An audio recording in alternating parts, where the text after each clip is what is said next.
Hey everyone, this is part one of a four-part video series on homework one in my computational methods course for Dr. Carlos Gil.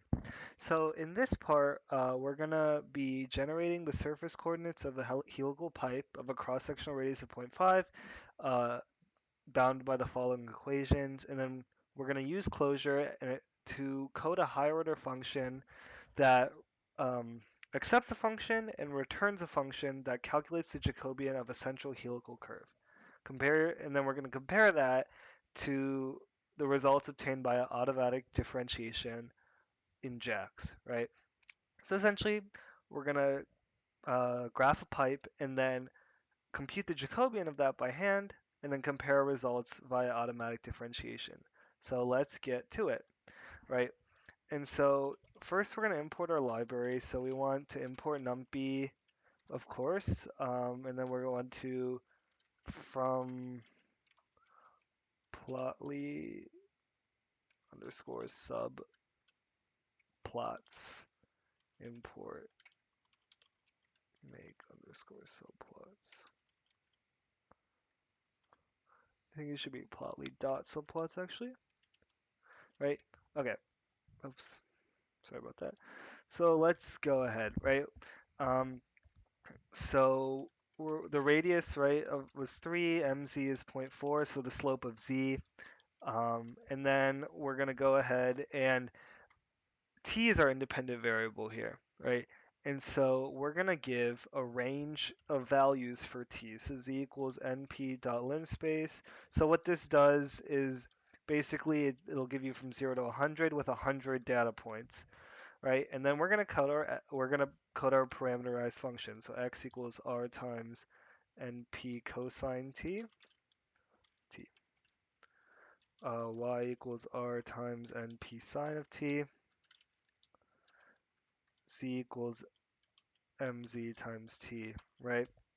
And so those are all just arrays of the operations applied to our initial base array of 0 to 100, right? And then to graph this, we're going to say figure equals make subplots. We're going to call this make subplots function. And then we're going to add a scatter plot. So 3D, x equals x, y equals y, z equals z, right? And then we're going to want it to be linear, or like show as lines rather than individual data points. So let's run this. So we get our helical curve, but looks kind of off. There's a ton of rotations, first of all, and that's because let's revisit our Lin space. So we're talking about the domains of sine and cosine here, right? It's not 0 to 100 or anything like that. If we think about domains of sine and cosine, it's 0 to 2 pi.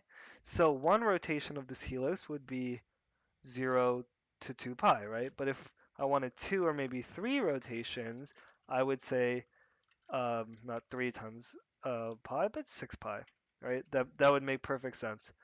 And so if we run it, that's what our helix looks like, right? Um, so that's kind of the thing that we're working with. So we've generated the graph for that, and now that we did that, we want to use closure and code a higher order function to get the Jacobian, right? So I'm going to comment this out so we get a little bit more room. All right. Now we can keep going, right? And so we want to code a higher order function that takes in a function and calculates its Jacobian. So to take in a function, we first have to write our function, right? Um, so we're going to define our function f of t, and that's literally going to be this parameterization. So everything I did here, with the exception of we don't need to declare t will be given to us. 0.4. Right, and then we're going to just indent this, right? And then so this gives us our function, but we need to pick a return value, right? So what we want is an array that will give us the value of x, y, and z specified at any point t, because t is the only independent variable.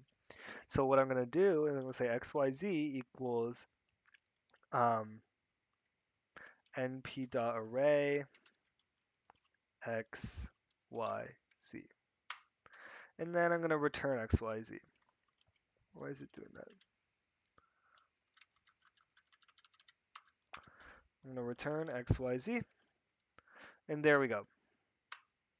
We have made our original function, right? And now we want to use closure. And so closure is an interesting thing. It makes it so like essentially you can delete like an outer function and Python will keep the memory of a function that you've called, right? So to do this, we want to first write our outer function, which is get Jacobian, and then that takes in our function, right? And then we're gonna define our actual Jacobian function, and then what arguments should this take? So to do that, we kind of need to know what the Jacobian definition is, right? Um, give it a second. So a Jacobian, right, is the matrix. It's just a matrix of um, it's a matrix of all of a function's partial derivatives, right? And then this little del operator is the gradient. Um, and so if we look at our Jacobian, right, let's think about the size of the Jacobian, right? So if we look at this, the number of columns in our Jacobian is simply going to be the number of independent variables, right? So x1 through xn, and this could be x, y, z, so on and so forth. So a number of independent variables are going to be the columns, and the number of dependent variables, a function, is going to be in the row, is going to be the number of rows, right? Um, and so let's think about this. Um, so that'll be important later, right? But to compute this derivative numerically, we have to think about the limit definition of a derivative. So what we're going to do is just compute it at certain points, right? So the limit definition of a derivative,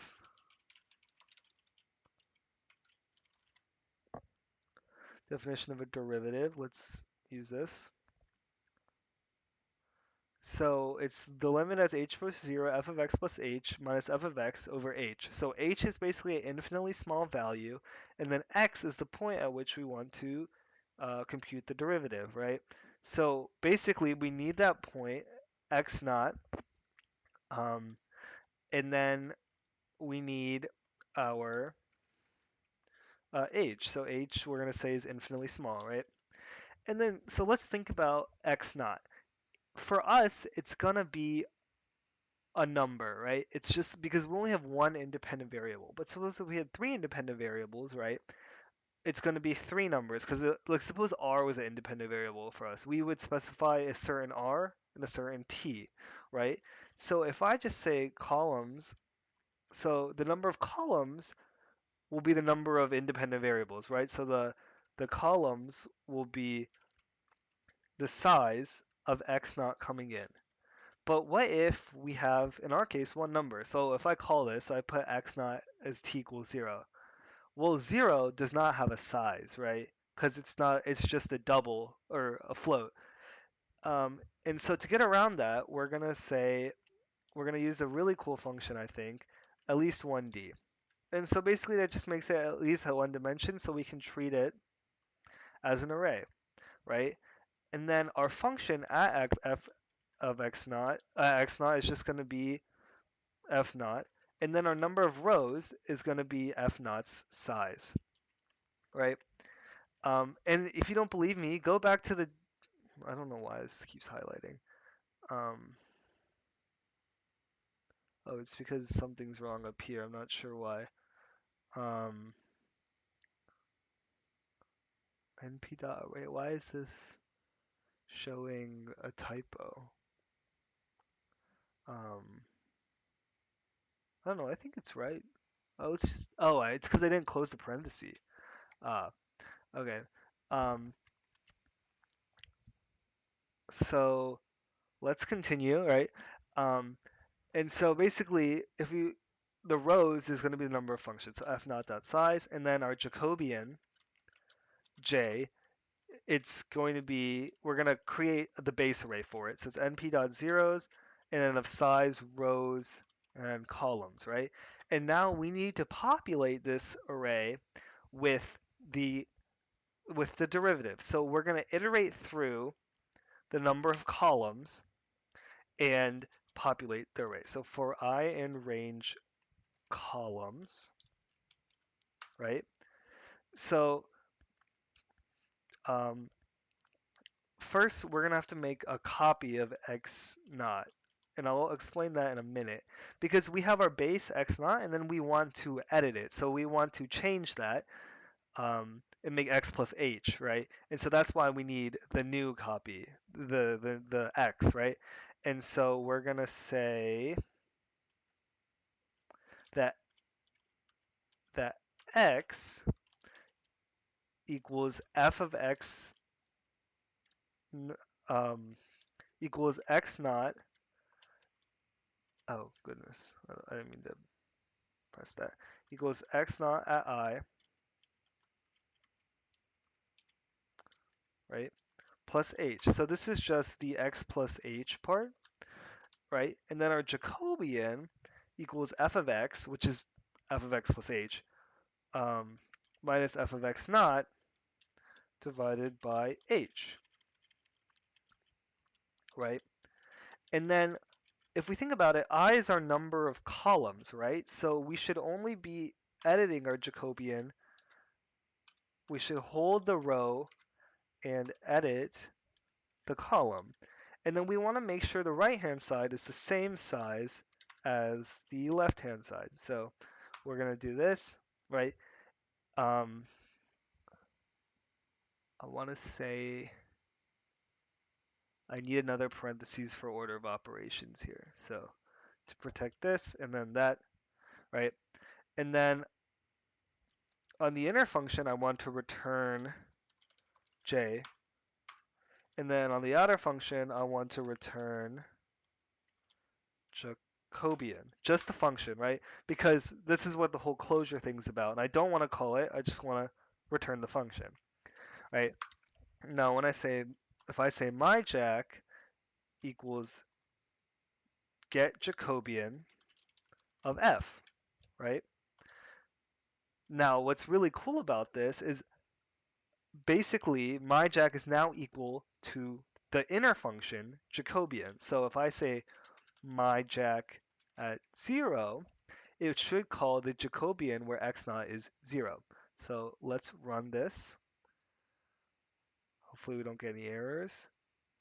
Module numpy has no attribute, at least. I think there's an underscore right here. That should do it. Float attribute. Okay, I see what I did. It should be x naught. You should basically split up what I was doing. So first, x naught, we edit x naught so it's at least one dimension, and then we say the number of columns equals x naught dot size.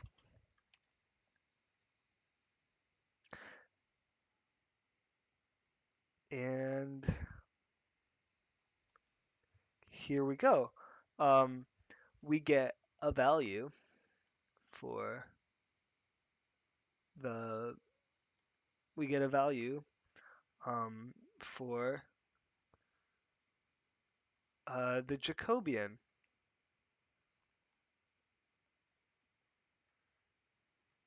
And so we get 0 and then 3 and 3, but that's not right. So let's go through our code. Uh, Everything looks right here. Okay, it should be x at the number of columns on that. Okay, and there we go. 0, 3, and 0.4. And if you're not convinced of this, go take the derivatives of x, y, z, and then plug in 0, and you'll get these values, right? And so now we want to compare that to the JAX Jacobian. So Python has a way in JAX, we're going to import JAX.